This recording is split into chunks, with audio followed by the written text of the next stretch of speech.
First question, Michael Shapiro. Hey, Coach. With Jae'Sean being a rookie and, Kevin only having about 50 games before he came here, were you surprised at all at how quickly they were able to become, key pieces of the roster here? A little bit, yeah. Jae'Sean, we didn't really know what to expect with him when he first came. And as far as him being as big of a contributor as he is, we weren't sure about that.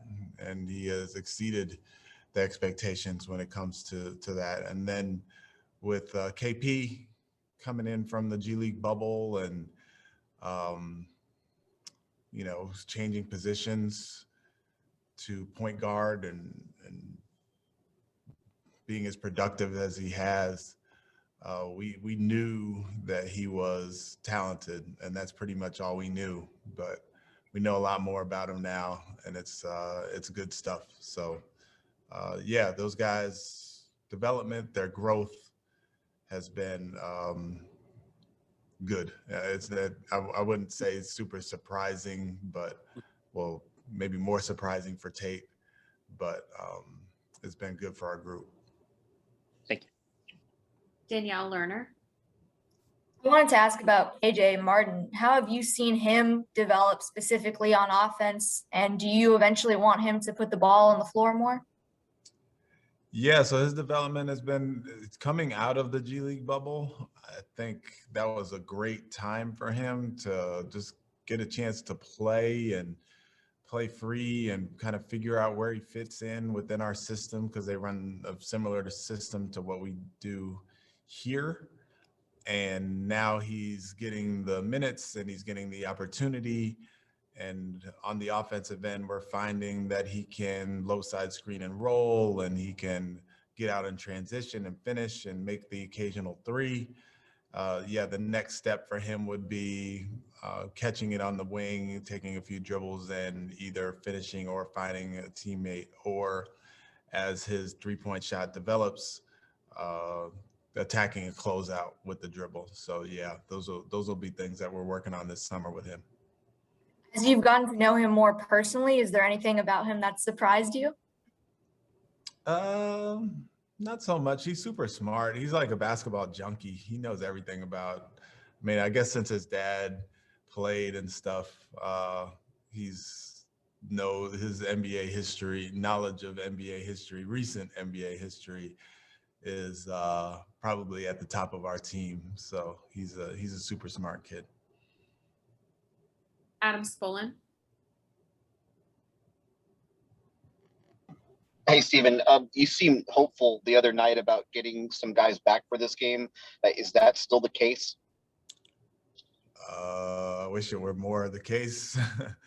DJ Augustin's getting closer. I think he's going to be questionable for tomorrow. I think House will be doubtful for tomorrow. So we're getting closer. But we're not there yet.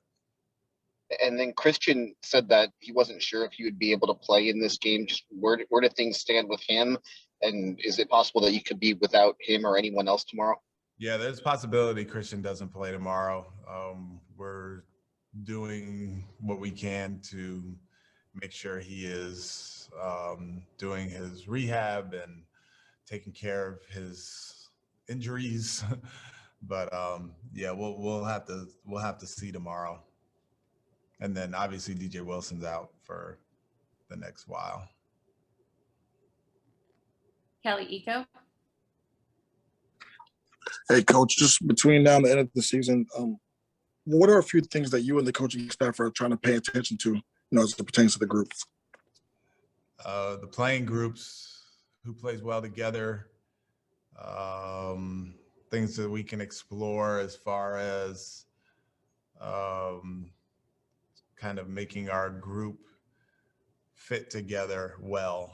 I think if you look at the roster and you look at the individual players on our team, you see improvement from most every guy. You'd see hopefulness as far as their future with our team.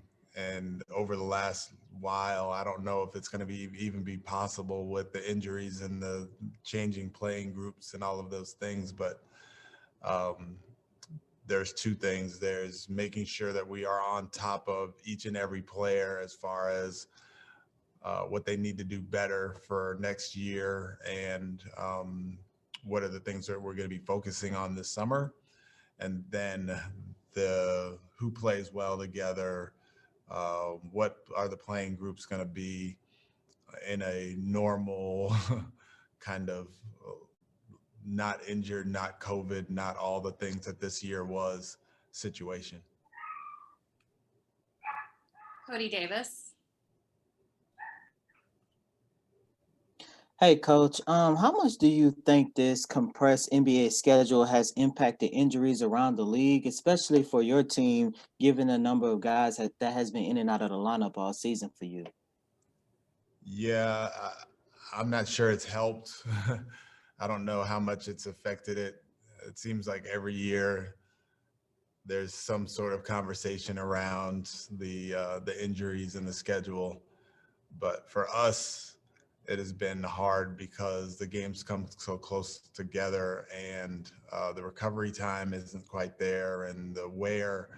We've had a lot of wear on our guys, because not just because of the guys who got injured, but the guys who are playing. We're playing 8 guys. We're playing 9 guys. I don't remember the last time where we had 10 guys out there playing, and had a normal kind of rotation with 10 guys. So those guys get worn down as a result. And yeah, I'm not sure if it's the schedule or the shortened, condensed, whatever, but the lack of practice time and all of those, I'm sure, factor in to some of it.